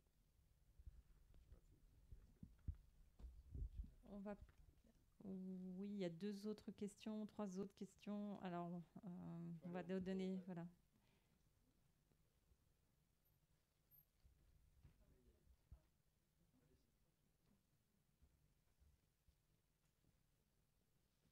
En fait, je voulais juste compléter la réponse qui a été apportée au monsieur. Moi, je suis Muriel Londres et j'ai la chance d'être une patiente engagée à la PHP. Voilà, il existe de plus en plus des professionnalisations. Donc, monsieur Janot, c'est ça votre... Jarno, pardon, excusez-moi. A parlé des médiateurs de santé pair. Je ne sais pas si ici, autour de la table, vous connaissez tous ce principe. En fait, c'est des personnes anciens usagers... de psychiatrie en rétablissement en fait qui deviennent maintenant des professionnels. Enfin, voilà, il y a aussi quelque chose dans l'engagement en fait qui fait qu'on va employer des personnes en fait à favoriser l'engagement et ces personnes en fait ont la dimension en fait patiente quoi. Voilà, donc c'est aussi quelque chose qui à mon avis va favoriser l'engagement parce que enfin moi à titre personnel je suis engagée dans une UTEP, c'est pas moi qui vais co-construire tous les programmes d'éducation thérapeutique. Mais par contre, c'est moi qui, en tant qu'ancienne coordinatrice associative, en tant qu'ancienne animatrice de groupe de parole, aussi avec une implication sur les réseaux sociaux, c'est moi qui sais parler aux gens, qui ai déjà fait des projets dans le cadre associatif avec des personnes qui vivent avec des maladies chroniques. Donc voilà, il y a aussi une expertise qui est en train de se développer, une professionnalisation, voilà, qui est aussi assortie évidemment de formation, de diplômes. Enfin, voilà. Une autre question encore, et puis ensuite, voilà, et puis on s'arrêtera après pour continuer. Frédéric Bouillet de la SFSP. Je voulais reprendre ce que Marie, tu t'exposais tout à l'heure sur ce projet qui était bien construit, tu reviens, l'acteur a disparu, et l'autre situation, au contraire, le projet a perduré.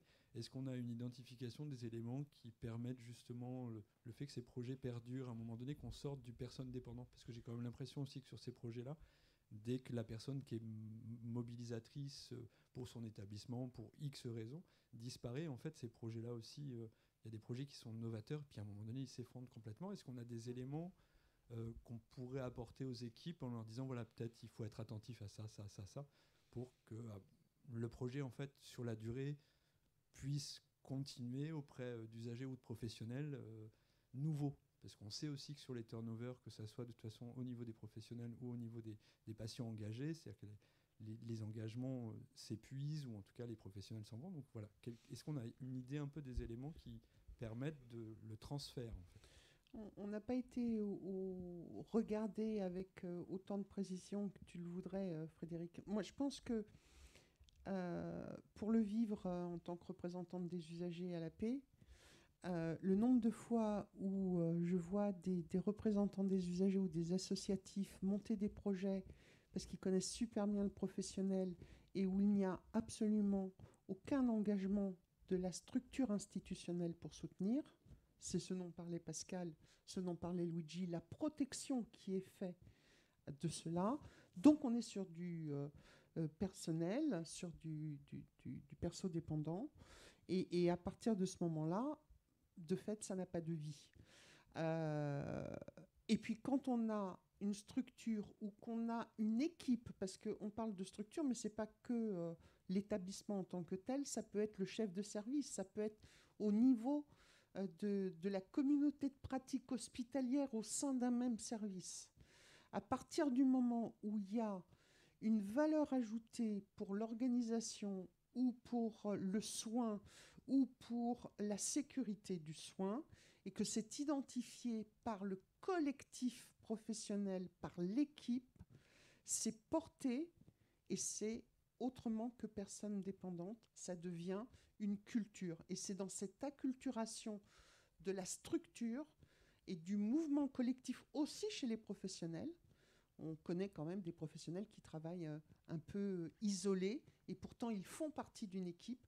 C'est dans cette structure et de cette pensée collective aussi du soin, alors je parle plus du sanitaire parce que c'est vraiment la partie que je connais le mieux, qu'on trouve ce sujet qui ne sera pas personne dépendante, mais qui sera vraiment une acculturation de quelque chose qui améliore. Je vais aller vite. Je fais partie du groupe de travail. C'est dommage. C'est une méthodologie absolument insensée. Vraiment, c'est remarquable. Maintenant, moi, j'ai une question, ou deux questions, parce que j'ai failli sauter de ma chaise tout à l'heure. J'ai entendu parler d'injustice herméneutique et d'injustice. Quoi d'autre, je ne sais plus. Injustice? Vous êtes une universitaire. Que vient faire cette préoccupation morale? Alors là, ce n'est pas une question anodine. Vous auriez pu parler de biais. Non, vous parlez d'injustice, comme si c'était anormal. Est-ce à dire qu'il y a du paternalisme chez les professionnels? Enfin, c'est une question. C'est la seule, hein. Après, on continue.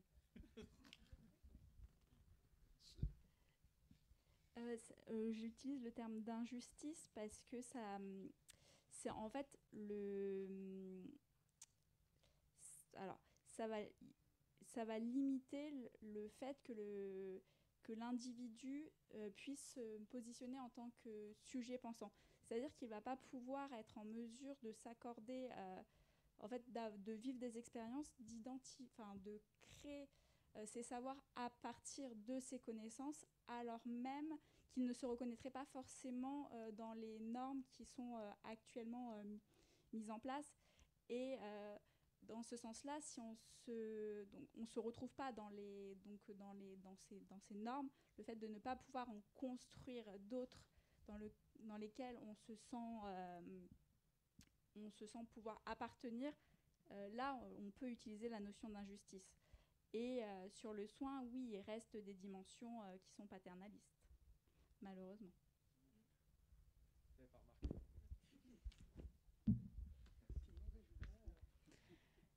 Bien, donc on va continuer. Et donc, ce qu'on vous propose là maintenant, c'est d'essayer d'identifier quels ont été les leviers et les freins à l'engagement. Alors, d'une part, qu'on a identifié par l'analyse de la littérature, ce à quoi le groupe de travail est arrivé. Donc, Maryse va vous faire cette présentation. Et puis après, on aura à nouveau un temps d'échange autour du plateau ici. Puis ensuite, avec vous, on espère avoir un temps de 15 minutes de discussion à la fin avec vous.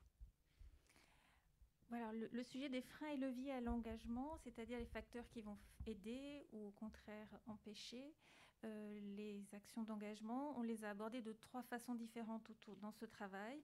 Bon, il y a eu une analyse de la littérature et là je vous renvoie à l'argumentaire, je ne vais pas vous en parler là. Il y a aussi l'analyse des 150 actions dont a parlé Marie tout à l'heure, c'est-à-dire ces expériences et ces actions de terrain qui nous ont été remontées et dans lesquelles on demandait aux porteurs de projets de faire eux-mêmes cette analyse. Donc, ils ont remonté ce qui avait été pour eux un frein ou, au contraire, un levier. Et il se trouve qu'il y avait une grande concordance entre ce qu'analysaient les porteurs de projets au travers de cette enquête de pratique toute simple que nous avions initiée et ce qui ressortait de la littérature. Et puis, il y a eu les réflexions du groupe de travail. C'est plutôt là que je voudrais développer là maintenant, c'est-à-dire les points saillants mis en avant par le groupe pour rédiger les recommandations, et le groupe de travail a choisi d'élaborer autour des leviers et non pas des freins. Alors ça vous donne aussi quelques exemples de phrases de la recommandation, parce que vous n'êtes peut-être pas familier avec ce que c'est qu'une recommandation. C'est donc un texte avec des phrases qui se succèdent et dont certains exemples vous sont mentionnés ici.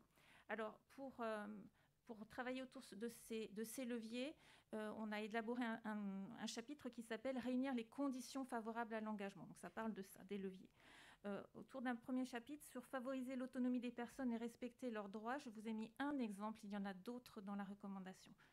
Il est recommandé de veiller au réel pouvoir de décision et au développement du pouvoir d'agir des personnes concernées afin d'éviter toute instrumentalisation. C'est l'idée de ne pas avoir d'usager alibi dont on a parlé tout à l'heure. Autour de l'idée d'obtenir un soutien institutionnel fort, ça a été évoqué déjà au moins par Pascal et Luigi. Il est recommandé aux instances de gouvernance des structures d'apporter un soutien institutionnel visible et formel envers l'engagement des personnes concernées. Et il y a des exemples qui sont donnés après, c'est-à-dire par exemple montrer que l'engagement c'est important dans le projet d'établissement. Voilà. Autre condition favorable, il est recommandé de clarifier le statut et de prévoir des modalités d'indemnisation ou de rémunération pour les personnes concernées qui s'engagent pour autrui ou pour la qualité des soins et des accompagnements. Donc la question du statut est beaucoup discutée autour de l'engagement. Autre recommandation, il est recommandé de préparer les équipes, Pascal en a parlé tout à l'heure, préparer les équipes à intégrer les personnes engagées dans la qualité des soins et des accompagnements et le soutien par les pairs. Par exemple, les pairs aidants, les pairs médiateurs. Donc préparer les équipes à l'arrivée d'un père aidant. Autre recommandation, autour de la formation, il est recommandé d'organiser des temps de formation communs entre les personnes concernées et les professionnels et les décideurs, afin de créer une culture commune et un langage partagé qui faciliteront la mise en œuvre des partenariats. D'autres conditions favorables, dans un chapitre autour de la méthode. En amont de tout partenariat, il est recommandé d'associer l'ensemble des parties à la définition des objectifs, des valeurs et des principes éthiques, du sens des termes utilisés, de la définition des compétences requises, des modalités de fonctionnement, des rôles et places de chacun, et de convenir conjointement des ressources matérielles envisagées et des délais du projet. Donc tout cela constitue des facteurs qui vont favoriser l'engagement. C'est juste un apéritif parce qu'il y en a beaucoup d'autres, des recommandations. Merci beaucoup Maryse. Alors je vais donner la parole à Alexia peut-être pour voir quels sont au niveau d'université les facteurs favorisants.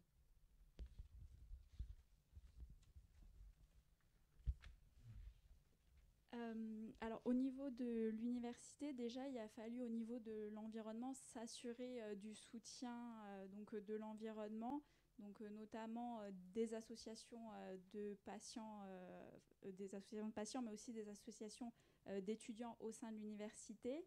Ce qui a favorisé au niveau des patients, c'est vraiment de développer leur sentiment d'utilité et d'efficacité. Et ça passe par le sentiment d'être entendu, écouté et entendu. Et donc Marie l'a développé, mais c'était aussi par l'importance du travail collectif avec la mise en place d'un COPIPA, donc un comité de pilotage patient, où collectivement, ils réfléchissaient aux apports pédagogiques de la perspective patient, mais aussi à des contre-propositions pédagogiques. Au niveau des professionnels, des enseignants, des médecins enseignants, il a fallu déjà les rassurer sur le professionnalisme des patients, le fait qu'ils arrivent à l'heure, qu'ils rendent les copies dans les temps. Et au fur et à mesure de l'acculturation, il y a même les enseignants patients ont pris goût en fait aux nouveautés qu'apportent les patients en termes de contenu, en termes de propositions pédagogiques. Donc pour les étudiants, il a été nécessaire qu'il y ait un soutien de l'ensemble du corps enseignant, mais aussi de valoriser que les patients apportent une perspective patient, donc c'est-à-dire quelque chose qui a été construit collectivement et dont ils peuvent s'emparer pour leur pratique. Et enfin, au niveau de l'institution, c'est important d'avoir un soutien en interne avec des statuts officiels et des rémunérations pour les enseignants de la perspective patient, mais aussi d'avoir des reconnaissances notamment institutionnelles avec des prix qui ont été gagnés par les programmes, notamment un prix par le ministère de l'Éducation nationale. Et enfin, il faut un des freins, c'est de ne pas penser aux objectifs en amont. Sinon, on va vers de la participation pour de la participation. Donc, il faut vraiment penser aux objectifs. Et pour citer Olivia Gross, c'est le bon patient au bon endroit.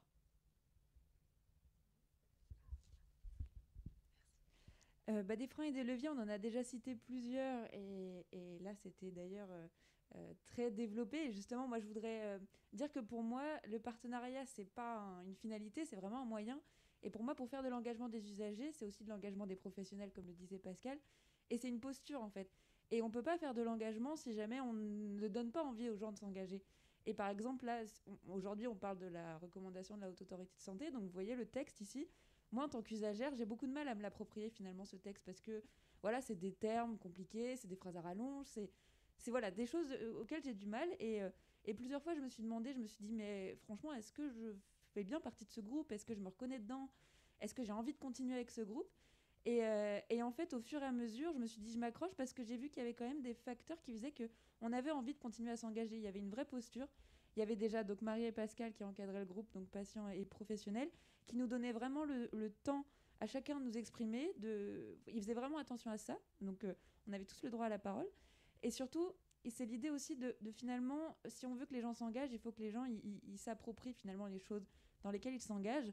Et c'est pour ça que je remercie la Haute Autorité de Santé de finalement nous accorder ce droit de nous approprier la reco et d'en parler un peu comme on veut. Et pour eux, ça peut peut-être les mettre en difficulté parce que finalement, ils ne savent pas ce que moi je vais dire de la recommandation. Mais si jamais ils me disaient, Lise, on veut que tu parles de ça, ça, ça, et que tu dis ça, moi je ne m'y reconnaîtrais pas du tout, je serais incapable de le faire. Et ils me font cette confiance finalement de parler de la reco comme j'ai envie d'en parler. Et c'est ça qui me donne envie d'en parler en fait. C'est pas parce que je la connais par cœur et que j'applique tous les points à la lettre, mais parce qu'on me donne cette facilité-là. Et ce que je trouve génial aussi, c'est qu'à chaque fois, du moins de ma posture, c'est que quand ils vont présenter la reco quelque part, ils font l'effort à chaque fois de nous demander à un usager du groupe de venir co-présenter la reco avec un professionnel. Et je trouve que ça, c'est une posture d'engagement en fait.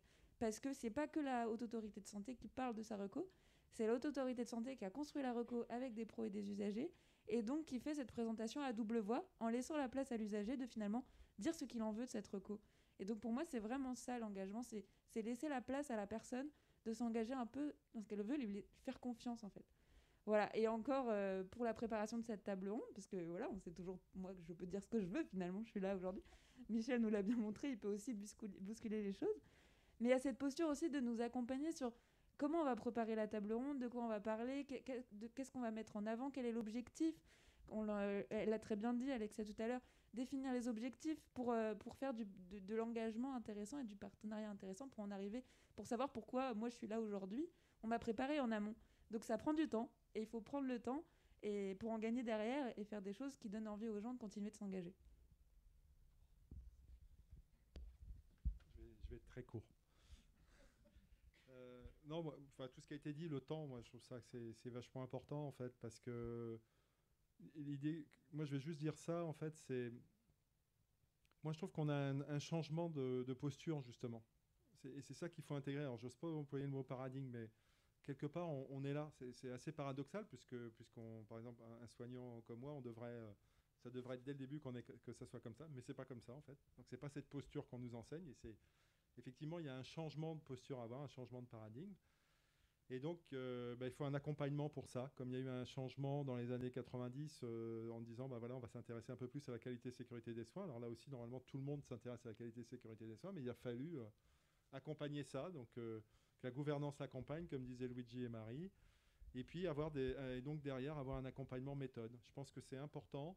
On ne peut pas juste dire il faut faire du partenariat parce que c'est la nouvelle bonne manière de fonctionner. Ça s'apprend, il faut du temps, il faut se former, il faut que ça soit valorisé, il faut un accompagnement institutionnel. Donc voilà, c'est ça. Moi, je pense que on en est là. C'est qu'il y ait juste un exemple au CHU de Rennes, par exemple, c'est un petit détail, mais la délégation de la relation avec l'usager, maintenant elle s'appelle la délégation de la relation avec l'usager et le partenariat. Et il y a une vraie réflexion pour que les différentes personnes qui s'intéressent au partenariat, que ce soit en éducation thérapeutique, en analyse des pratiques, à la relation avec l'usager au niveau de la direction, etc., va créer un groupe méthode en fait, pour accompagner les professionnels.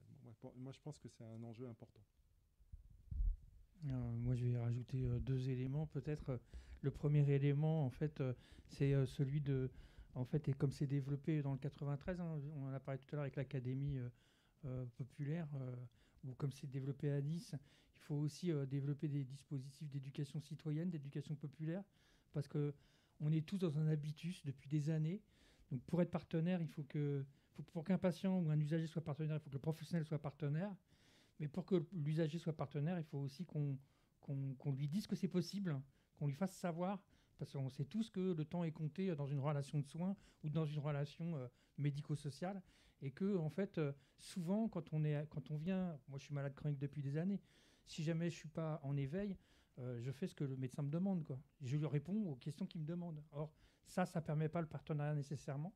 Et l'autre élément, l'autre enjeu principal, c'est vraiment d'arriver à imbriquer 2 épistémologies qui sont différentes. L'épistémologie médicale qui est basée sur la pathogénèse, c'est-à-dire quel est les déficits, quelle est l'attaque, l'agression, le déficit de l'organe, et la salutogénèse qui est mobilisée par les patients, c'est quelles sont les ressources. Et aujourd'hui, souvent, ces 2 dynamiques, elles sont l'une à côté de l'autre. Et l'enjeu, c'est d'arriver à imbriquer ça. Merci à tous.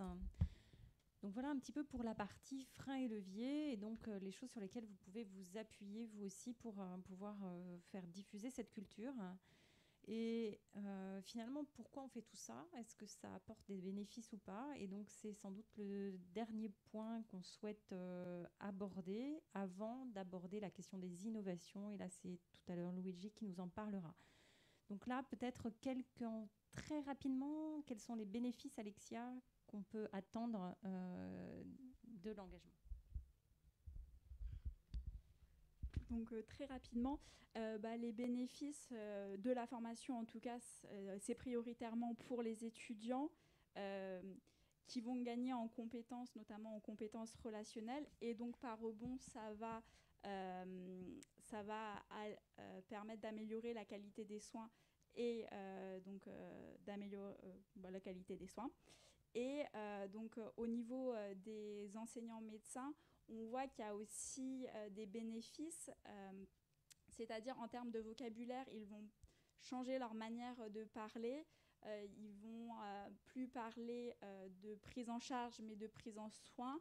Et on voit qu'ils sont plus sensibles à des propos qui pouvaient entraîner de la stigmatisation. Et enfin, sans garantir que l'Institut de formation en soit consciente, il est de son devoir en fait, de produire des savoirs qui répondent aux besoins de la société. Donc moi, si je me suis engagée, c'est parce que, donc, je vous l'ai dit, j'ai eu un cancer à 19 et 21 ans, donc ce qui n'a finalement... Enfin, c'est pas dans la logique des choses, on va dire. Et donc j'avais envie de donner, de faire quelque chose de cette expérience. Et donc tout simplement, je me suis engagée pour donner du sens à quelque chose qui n'en a pas. Sur le sens, enfin, sur le bénéfice par rapport aux professionnels, en fait, c'est vraiment une démarche, l'engagement usager, qui permet de renouveler les pratiques et donc d'aller plus loin dans la qualité et la sécurité des soins, comme ça a été bien dit juste avant. Et moi, ce que je trouve avec mes collègues, c'est ça renforce le sens qu'ils ont de faire ce métier. En fait, je pense que votre intervention de tout à l'heure était aussi liée à ça. C'est vrai que les soignants courent un peu partout, se posent plus. Et le fait de se dire l'engagement des usagers, d'avoir cette corde à l'arc supplémentaire, moi, ce que je peux constater, c'est que ça redonne ou ça renforce le sens par rapport à leur pratique. Je compléterai avec d'autres mots ce que vient de dire Pascal. En fait, il y a qui est vraiment accrue en ce moment dans les milieux de santé, c'est la souffrance au travail qui est réduite justement par le sens de l'action, quoi. Et c'est une notion qui est quand même hyper importante. Et pour les patients, en fait, le fait qu'ils soient reconnus pour ce qu'ils sont, avec leur savoir, c'est une amélioration qui est bénéfique. Et en fait, tout le monde en sort gagnant, quoi. Ça me fait penser aux publications sur les établissements de santé magnétiques, qui permettent en fait, comme il y a du sens, il y a moins de rotation dans les équipes, il y a moins d'arrêt maladie, et donc les équipes sont plus fluides, quoi. Alors Luigi, non, je pense que vous pouvez garder votre micro parce qu'on va donc terminer un peu cette table ronde, si on veut garder le temps de questions qu'on s'est posées, par comment l'engagement ça évolue, quelles sont les innovations en la matière actuellement, qu'est-ce que vous pouvez observer, notamment par votre expérience mixte au Canada et en France. Alors, une des premières innovations, et puis Lisa. Lise. Je me rappelle qu'on a eu une vidéo ensemble, une vidéoconférence, je viens de me rappeler juste là. Et en fait, il y a des nouvelles formes d'associations qui sont en train d'être construites, comme le CIRIC, ou comme par exemple Sentinelle, qui est en fait des citoyens qui ont été touchés d'abord par le cancer, mais maintenant par de multiples cancers et d'autres maladies chroniques, qui se mettent au service de la recherche. Donc ils ont élaboré une charte à partir du moment où l'association, à partir du moment où un groupe de chercheurs en fait adhère à l'association, ils ont énormément de citoyens qui sont prêts à s'engager dans les recherches. C'est vraiment des nouvelles formes. Il y a aussi aujourd'hui beaucoup de patients qui socialisent leur savoir aussi en dehors des associations. Je ne sais pas où ça en est aujourd'hui, mais il y a une dizaine d'années, j'ai travaillé sur les bénévoles dans le domaine du cancer et j'avais vu dans une publication de l'INCA qu'en gros, les associations, en fait, en tout cas consciemment, elles étaient fréquentées par 2 à 5% de la population seulement. Donc ça veut dire que 90% de la population, en fait, ne passe pas par les associations. En fait, dans la recherche qu'on avait élaborée avec des sociologues, on s'était rendu compte que c'est le contact conscient. Parce que quand on va chercher de l'information sur la santé, et la santé est un des domaines les plus recherchés sur Internet, souvent on va chercher de l'information dans une association, mais on ne sait pas que c'est une association qui l'a délivrée, cette information, qui l'a travaillée. Donc voilà. Et puis, il y a aujourd'hui, ça déborde en fait de ce cadre. Hein. C'est un peu dans le même cadre que en fait, les institutions sont énormément débordées, que ce soit les partis politiques ou les organisations. Aujourd'hui, il y a des patients qui, justement, c'est une des marques en fait, de la transformation par rapport à ce que vous disiez. Je suis d'accord avec vous, c'est encore minoritaire, mais il y a des patients qui s'organisent autrement pour socialiser les savoirs, quoi. Et donc, toutes ces formes-là, c'est des nouvelles formes qui émergent depuis une petite dizaine d'années, quoi. Avec des personnes qui sont passées par l'épreuve de la vie avec la maladie et qui vont monter, y compris une entreprise, une start-up, qui va amener un bénéfice, susceptiblement un bénéfice pour servir le système de santé. Mais pas forcément. Merci beaucoup, Luigi, pour ces éléments sur des innovations dans le champ de la participation, de l'engagement des personnes. Et donc peut-être Marie, pour terminer, puis Pascal, vous qui avez été coprésident du groupe de travail, finalement, à quoi elle sert ou à quoi elle va servir, cette recommandation? Si je taquine, je dis qu'elle sert à nous retrouver. Elle sert à vous dire que rien n'est impossible à partir du moment où vous êtes légitime à faire ce que vous faites ou à dire ce que vous avez envie de dire. Que vous soyez soignant, du monde de la santé, du monde médico-social, du monde social, ou usager, ou personne concernée. Moi j'ai appris, grâce à ce groupe de travail, beaucoup l'humilité, parce que je suis très militante et qu'il a fallu que je me transforme pour accepter la parole de l'autre, qui parfois pouvait aller à l'encontre de mes propres représentations ou de mes propres convictions. Donc il y a une vraie notion d'humilité, d'ouverture, de prendre l'autre avec ce qu'il est, avec son expérience, de ne pas croire que notre propre expérience est l'alpha et l'oméga de ce que l'on sait, mais de se mettre au service du savoir de l'autre pour pouvoir ensemble progresser. Et cette reco, elle donne la possibilité de se dire que rien n'est interdit et que tout est possible. Alors je suis très optimiste, mais j'y crois. Oui, c'est vrai. Il fallait y croire, ouais. Non, moi je dirais quelques mots. Juste dire, c'est faire connaître. En fait, cette reco, elle permet de faire connaître l'importance de l'engagement des usagers. Je trouve que ça donne envie, en fait. Peut-être parce qu'on était dedans, mais je trouve que la reco, elle donne envie. Effectivement, il y a des choses qui sont plus ou moins explicites. Mais à côté de la reco de 8 pages, du glossaire, il y a un argumentaire scientifique qui fait 250 pages. Donc c'est vraiment une mine d'or en termes de revue de littérature. Donc il ne faut vraiment pas hésiter à aller piocher. Et ça, c'est un troisième élément. Il ne faut pas hésiter à aller piocher. C'est vraiment un socle, en fait. Cette recommandation, elle doit évoluer. Ce n'est pas figé, elle est en évolution. Il faut sans doute développer certains aspects. Donc voilà, n'hésitez pas à aller piocher dedans. Et puis, je trouve aussi, on a recensé tout un tas de kits. C'est aussi une reco qui permet d'outiller en fait, des personnes qui ont envie de se lancer dans le partenariat. Alors c'est comme toutes les recos, en fait, si vous vous contentez de ça, ça ne suffit pas. Mais voilà, ça vous permet ces différents éléments. Donc encore une fois, un grand merci de nous avoir associés à ce travail. Voilà, il nous reste 4 minutes avant l'heure termine officielle, hein, mais on a commencé avec un quart d'heure de retard. Donc pour tous ceux qui veulent bien rester encore un quart d'heure, eh ben, la parole est à vous et on répondra à vos questions. Donc voilà, pour ceux qui peuvent s'avancer jusqu'au micro, n'hésitez pas. S'il y a d'autres questions où vous ne pouvez pas vous avancer jusqu'au micro, on viendra les prendre près de vous.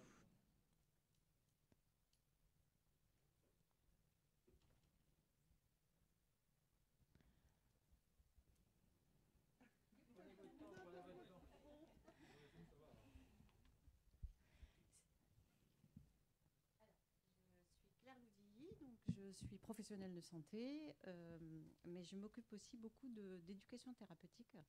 Donc j'ai entendu beaucoup de choses que je suis ravie d'avoir entendues d'ailleurs. Mais je me pose une question que vous avez un petit peu soulevée. Apparemment, je pense que ça vous a aussi beaucoup préoccupé. C'est le statut. En fait, c'est vraiment quelque chose qui me préoccupe dans le sens où je trouve que c'est complètement légitime. Qu'il faut absolument qu'on y arrive, mais comment on fait? Parce que entre l'expérience d'un patient, par exemple, qui ne serait-ce que le vécu, de communiquer son vécu sans aucune formation, mais juste écouter son vécu, et le patient qui va être formé à tout ce qu'on peut avoir comme formation, il y a quand même toute une marge, mais l'utilité, elle est la même, je pense. Je pense qu'il y a vraiment intérêt à avoir l'ensemble, mais comment construire un statut à partir de situations extrêmement différentes et qui ont toute leur utilité finalement, parce que c'est ça le problème. Alors, qui dit statut dit aussi rémunération. Donc, comment on passe de statuts extrêmement différents à des rémunérations aussi qui sont là encore légitimes, parce que ça reste un savoir, ça reste du temps qui est aussi donné par les patients. Donc voilà, c'est vraiment une question qui reste posée, et on a besoin, en tant que professionnel, d'aller dans ce sens, parce que vous disiez qu'il fallait que les structures valorisent l'action, mais comment on fait? Parce qu'il n'y a rien, il n'y a pas de recommandation dans ce sens. Ouais, je vais vous dire comment on a traité cette question, comment on a cherché à la traiter et comment on ne l'a pas traitée. Alors, au sein de la Haute Autorité de Santé, depuis 2008, donc c'est il y a déjà quelques années, on a dit que dès lors qu'un patient travaillait dans un groupe de travail, on lui proposait le même statut que les professionnels qui venaient travailler avec nous.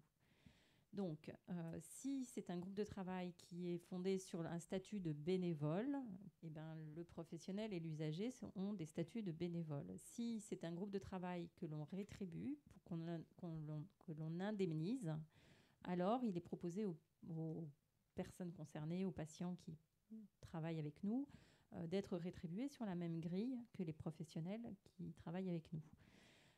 Ça a été une décision. On est une administration indépendante, publique, donc il y a des moyens dans le champ public de faire un certain nombre de choses. Il y a des moyens que le privé peut faire que nous ne pouvons pas faire en tant qu'institution publique. Donc la question du statut, elle dépend aussi énormément de la structure dans laquelle se passe le partenariat. Ce ne sera pas la même chose en collectivité territoriale, dans un établissement de santé privé, dans un établissement de santé privé à but non lucratif, dans un établissement public qui soit de santé médico-sociale ou autre. Donc nous n'avons pas traité la question du statut parce qu'en tant que haute autorité de santé, ça n'est pas notre rôle. Voilà. En revanche, le groupe a dit c'est une question importante et c'est une question qui doit donc être débattue au sein de chacune des structures. Voilà, je crois que le statut de bénévole, il est important, il existe partout, moins que dans des pays anglo-saxons. Pour moi qui ai vécu un peu là-bas, c'est très très différent. En tout cas, il existe quand même en France. La question de la représentation des usagers est fondée sur le statut du bénévole. Dans la participation, et évidemment, si on sollicite les usagers sur une longue durée, parce que comme l'a dit Pascal, des choses peuvent se faire sur la longue durée, d'autres choses à la Haute Autorité de Santé, on est plus sur des projets ponctuels, on est beaucoup moins sur de la longue durée.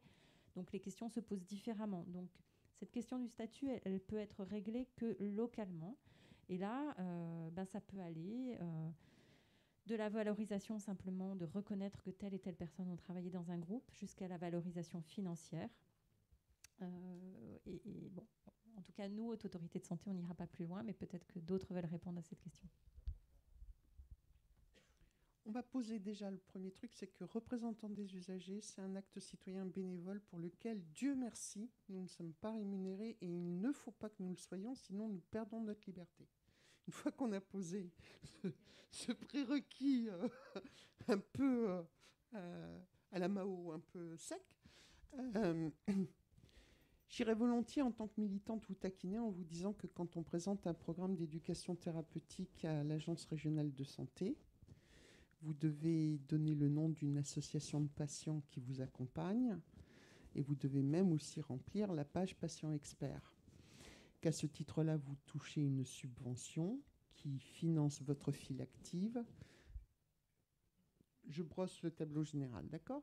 Qui finance votre file active et qui finance aussi les vacataires qui vont venir accompagner ce programme d'éducation thérapeutique dans lequel, parce que vous faites super bien le truc, vous avez en vacataire un patient expert. Alors, une fois que j'ai dit ça, j'ai dit ce qu'il y a sur le papier. Et puis, au-dessus de vous, il y a une organisation, un établissement, une structure, et là, on est sur un autre sujet. C'est-à-dire que ce que vous me rapportez, ce que vous nous rapportez aujourd'hui, je connais très peu d'équipes d'éducation thérapeutique qui ne se plaignent pas de la même chose.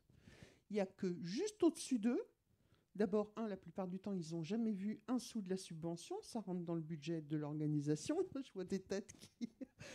déjà, hein. Et puis au-dessus d'eux, il y a quelqu'un qui dit non, mais Mais il en a de la chance, le patient. On écoute même sa parole, de quoi il se plaint. Et en plus, il faudrait qu'on le nourrisse. C'est un combat. C'est un vrai combat. Et je pense que c'est un combat qu'on ne pourra pas gagner uniquement en portant notre parole d'associatif et d'engagé. Il faudra aussi qu'à un moment donné, les professionnels disent, en tout cas pour Paris 13, ça a été un vrai combat entre les professionnels de santé du DUMG et le COPIPA et les patients enseignants. Donc c'est un combat qu'il faut qu'on partage. Et puis c'est un combat qui va beaucoup plus loin.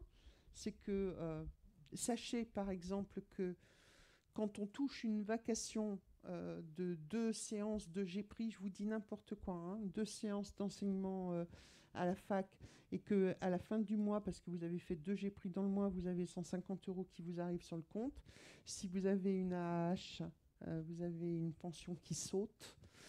Si vous êtes à la retraite, c'est une complexité pour remplir. C'est-à-dire que d'un côté, on veut bien des bénévoles, on veut bien de la participation et de l'engagement, mais que surtout, ça ne coûte rien à personne.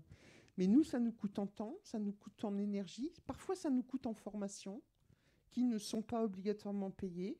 Parfois, on est dans des petites structures associatives qui ne peuvent pas payer nos formations, et on se les paye nous-mêmes. Il y a tous ces éléments-là, et il faut vraiment que si nous, on voit la valeur ajoutée qu'on est pour vous et que vous êtes pour nous, si l'inverse est vrai, c'est un combat qu'on devra mener ensemble. Je voudrais juste dire que dans ce mouvement minoritaire qui est en mouvement, il y a eu le 2e congrès sur le partenariat de soins avec le patient qui s'est tenu à Toulouse et que la CAF de la région d'Occitanie, elle s'est engagée à faire un travail par rapport au dernier élément dont a parlé Marie. Savoir aussi qu'au Centre d'innovation du partenariat avec les patients et le public, parce que c'est un combat, on s'outille, on a monté un axe de recherche en droit avec un laboratoire historique de droit de la santé de Paris. Donc on a vraiment une recherche sciences politiques et droit pour essayer effectivement d'éclairer toutes ces dimensions-là. Et donc la solution, elle n'est pas aujourd'hui, enfin elle est là en fait. Il y a plein de structures qui arrivent à le faire. Moi, je connais des patientes qui sont responsables en maison de santé, en centre pluriprofessionnel de territoire, qui sont coordinateurs de programmes d'éducation thérapeutique. Et ils sont rémunérés pour un tel. Mais effectivement, pour l'instant, c'est exactement ce qui se passait avec les patients formateurs dans les années 90. C'est personnes dépendantes, alors c'est personnes institutions dépendantes. Il faut arriver à passer à l'étape suivante.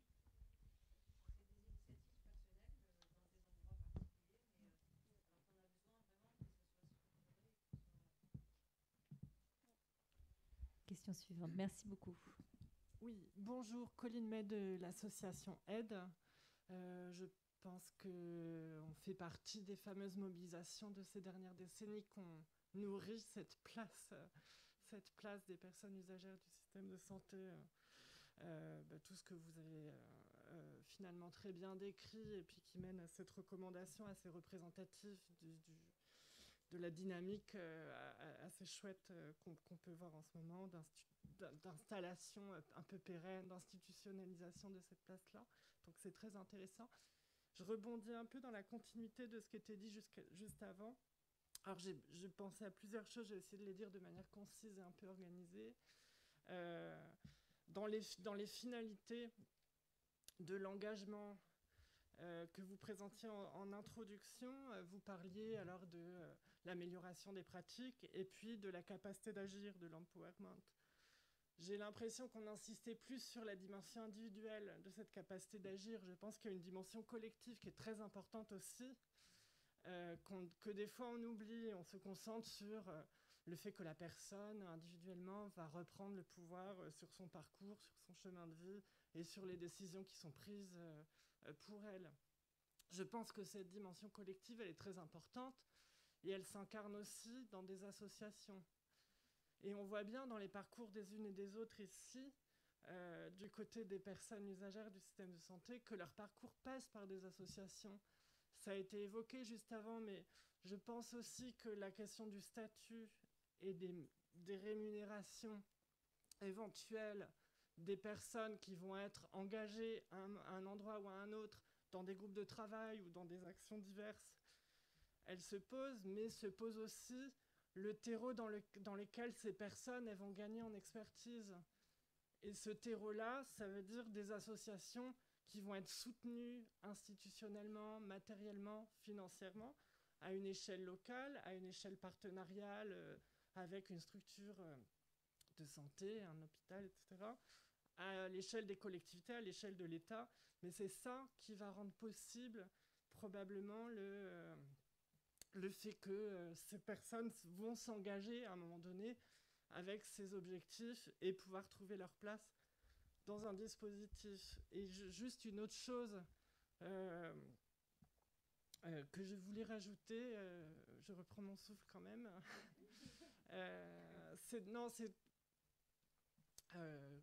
comment le dire, c'est assez marrant parce qu'à vous entendre, je m'aperçois que nous, dans Aide, on est en train de faire une démarche qui est un peu symétrique.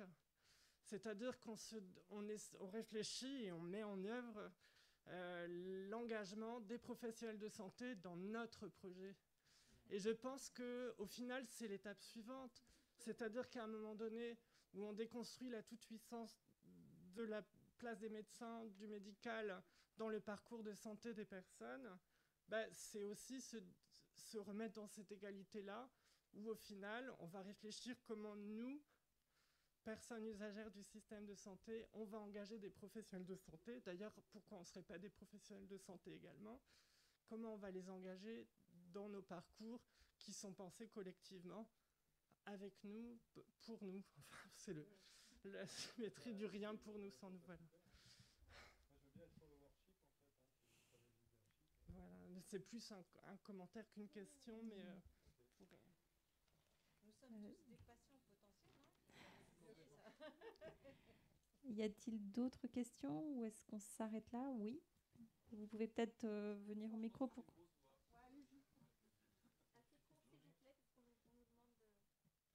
D'arrêter.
Merci pour ce partage d'expérience. On vous remercie tous d'avoir assisté. On espère vous avoir donné envie de vous engager dans ce type de démarche. Et puis, très bonne soirée.